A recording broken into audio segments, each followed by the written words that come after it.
어제 그러니까 수요 집회는 더 이상 열어서는 안 된다고 했던 그 수요일이 이제 처음 돌아와서 수요 집회가 열렸거든요. 그 장면 보면은 이제 반대 집회도 있고 여러 가지 혼란이 또 시작됐습니다. 할머니가 빠진 위안부 할머니들을 위한 수요 집회 장면인데 그 당시 어제 어떤 장면이 있었는지 그걸 저희가 요약해 봤습니다. 일본 정부는 피해자들에게 음식 사죄하고 법적 배상 즉각 이행하라! 이행하라! 이행하라! 윤무영 대표는 즉각 사퇴하라! 화이팅! 화이팅! 정의기억연대 즉각 해체하라! 해체! 해체! 내려가!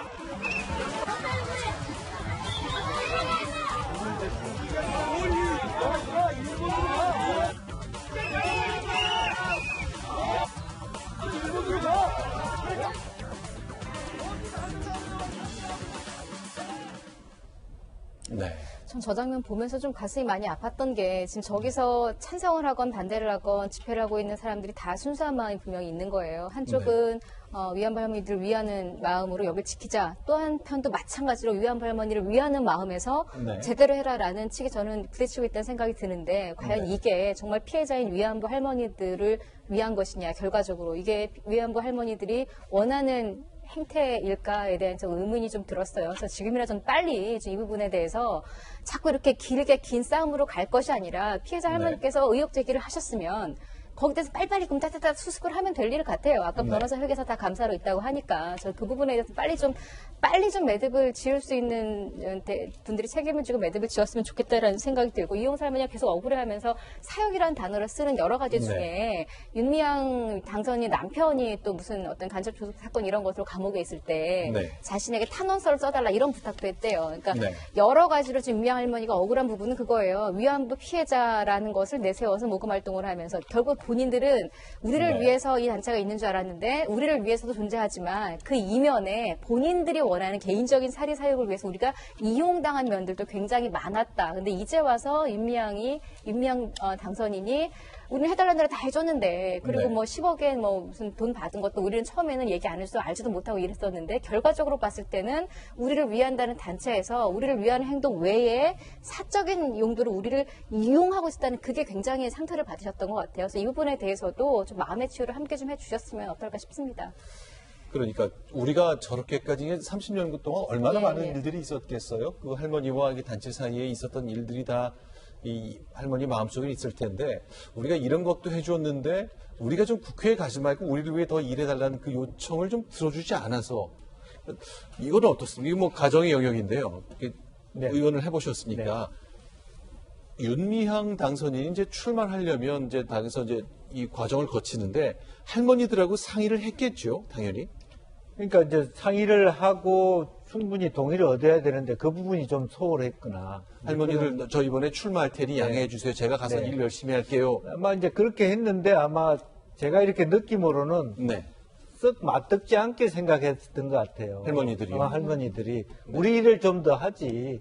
국회의원 되면 바쁘다고 또 우리를 내동강이 치지 않겠냐라는 부분이 있고 또 하나는 30년 세월 속에서 그런 마음이 생긴 이유가 가지 말라고 한 마음이 생긴 이유가 이 단체가 너무 커지면서 실제는 원래 처음에 92년도에 나눔의 집 만들었을 때는 할머님들을 순수하게 돕기 위해서 시작했는데 이제 보니까 여성학자들이 인권학자들이 나와가지고 할머니들이 어떻게 살아가는지를 생각하지도 않고 뭐 국제재판안으로 돌아다니고 뭐 그렇게 우리한테 오는 정성과 시각 재원보다 대외 사업, 연대 사업, 국제 사업이 더 커지더라.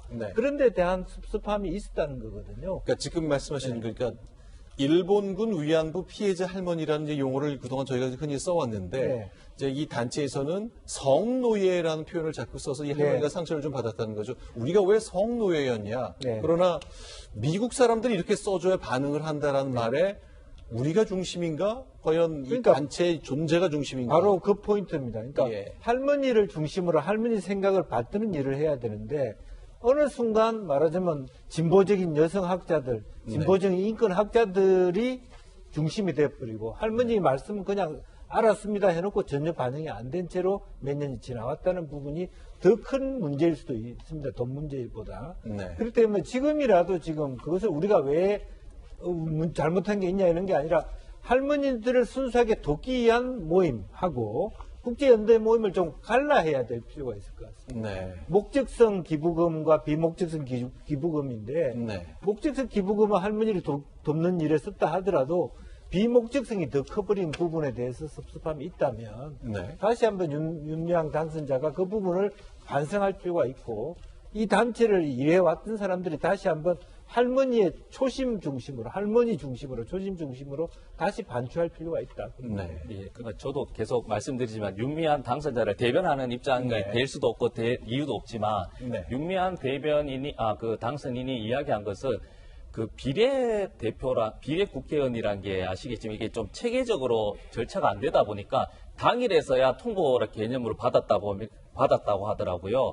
그래서 그 이용수 할머니에게 전화로 해서 비례대표 상위 순번에 받은 건 당일날 들었다. 아니요, 비례대표 추천이 들어온 것을 그래서 아하. 이용수 할머니에게 통화를 해서 이런 사정으로 비례대표 국회의원으로 나갈 것 같은데 허락을 받았다는 거고 잘해보라고 이야기를 했다라고 이야기를 하셨어요. 그러면 그날 예. 당일날 전화를 받기 전까지는 국회의원 출마의 뜻이 전혀 없었다는 거죠. 얘기인가요? 저는 그 말에 진정성이 있다라고 생각하는 것이 보통 보면 물론 이용하는 분들이 굉장히 많아요. 정치권에. 네. 근데 3년이 아니잖아요.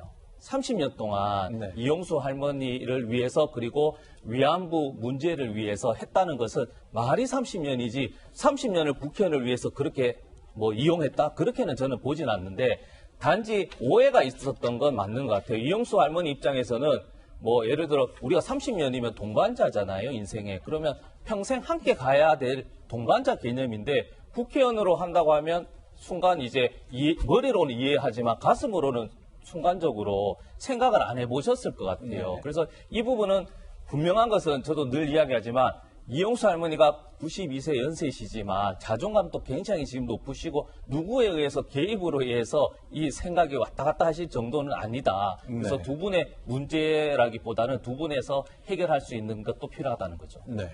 조금 다른 부분, 다른 해석도 필요한 것 같아요. 그러니까 이용수 할머니가 어제 그 월간중앙과 인터뷰한 네. 마지막 부분에 보면은 할머니가 이렇게 말씀을 합니다. 보니까 잘못한 게 많더라. 내가 몰랐던 것도 윤 당선인이 위인이 되려고 한다면 지금이라도 이실직고해야 된다. 자꾸 네. 변명하면 거짓이 나온다. 이거 보면 꼭 그 윤 당선인이 저 위안부 할머니들 위해서 일하는데 뭔가 잘못된 부분도 있고 마무리해야 되는 부분도 있지만 이용수 할머니가 말씀하시는 거는 당신이 이런 잘못된 부분이 있기 때문에 이 잘못된 부분이라는 건 아직 확인이 안 된 거예요. 네. 잘못된 부분이 있기 때문에 내가 알고 있는 잘못된 부분을 해결을 해라. 그렇지 않으면 당신은 대통령이 주는 직이나 혹은 국회의원이나 해서는 안 된다. 라는 얘기를 이렇게 하시거든요. 그럼 이용수 할머니는 어떤 생각을 하시냐면 30년 동안 쭉 사업을 해오면서 오해도 있을 수 있지만 당신같이 잘못하는 부분이 있고 덮어두고 해결 안 하고 한 상황에서 공직에 나가면 안 된다. 라는 점을 이용수 할머니는 주장하고 계시는 것 같아요. 그러니까 좀 전에 서 부위원장 말씀하신 것과는 조금 다른 부분을 이용수 할머니는 말씀하고 계시는 거 아닌가라는 생각이 들었습니다.